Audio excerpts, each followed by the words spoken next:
might be a lot of Republicans, a lot of conservatives that, especially, right, conservative Republicans that see DeSantis as a Trump without some of the baggage and maybe a cooler Trump. Ron DeSantis borrowed a line from President Reagan that you ain't seen nothing yet during his annual Florida governor's speech. We have the opportunity and indeed the responsibility to swing for the fences so that we can ensure Florida remains #1. Don't worry about the chattering class. Ignore all the background noise. Keep the compass set to true north. We will stand strong. We will hold the line. We won't back down. And I can promise you this, you ain't seen nothing yet. Thank you all. God bless you. He was building up to that one, wasn't he? The speech was closely for signs that he will run for president. So what did Republicans make of the speech? Greg Swenson is chair of Republicans Overseas UK. Morning, Greg. Good morning. Great to be here. Was this a speech of a man who is going to be running for president, in your view? Well, yeah, there's not much doubt of that. He's published a book which is kind of required for future presidential candidates. He's making the rounds. He's raising a ton of money. I don't think there's any doubt that Governor DeSantis is running. Now, listen, I get the feeling, Greg, that folk like you, moderate Republicans, you're embarrassed by Trump. You recognize his electability back in the day. He wasn't electable the second time. You're embarrassed. I mean, what you want is a candidate that's got some of the virtues of Trump, a bit anti-woke, a bit right-wing where you want him to be right-wing, but isn't an actual embarrassment. Is that true? And is DeSantis that man? It's funny. That's a great way to put it, Stig. Look, I don't consider myself a moderate Republican. I just consider myself measured in how I talk about it. And I think that's something that Trump is lacking. He's not measured. DeSantis is cool. Trump is kind of wild. I like, as I said, I like to think of my commentary as measured and deliberate, where you don't get that from President Trump. And so, yeah, sometimes it is embarrassing. I think that's fair to say the least. And sometimes it's very refreshing. That whole disruptive, nature of Trump was very refreshing.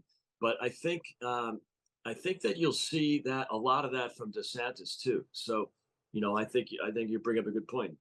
There might be a lot of Republicans, a lot of conservatives that, especially, right, conservative Republicans that see DeSantis as a Trump without some of the baggage and maybe a cooler Trump, if there's is such a thing. Yeah, there definitely is such a thing as that. I'm sure there is. Are you worried about splitting though here? Because in the end, to win an election, you need a very united Republican candidate. Trump is not a good loser at all. In fact, if you had to do a list of the worst losers you can ever think of, Donald Trump would be very high on that list. Yeah, I think it would be President Trump and former Secretary of State Hillary Clinton. But go ahead. So are you worried though that Trump doesn't go quietly into the night? Therefore, you could have a problem here. No doubt about it. I think that's an issue. My hope is that, unlike 2016, where it was Trump against the establishment, it was Trump against the country club Republican, this is more Trump against the new breed of Republican. Mike Pompeo and Ron DeSantis. These guys are fighters. They've all either worked for Trump or are affiliated in many ways with Trump. So, I could see Trump running as an independent in 2016 if he had lost the nomination, because he was really, a fighter and just really didn't like the other candidates. This time around, I think they're a lot more similar. So, but is it a risk? Absolutely. And I think you'll see early on, I would hope anyway, that the other candidates will be more prone to drop out after New Hampshire and Iowa, especially after New Hampshire, Iowa, South Carolina, and Nevada before Super Tuesday.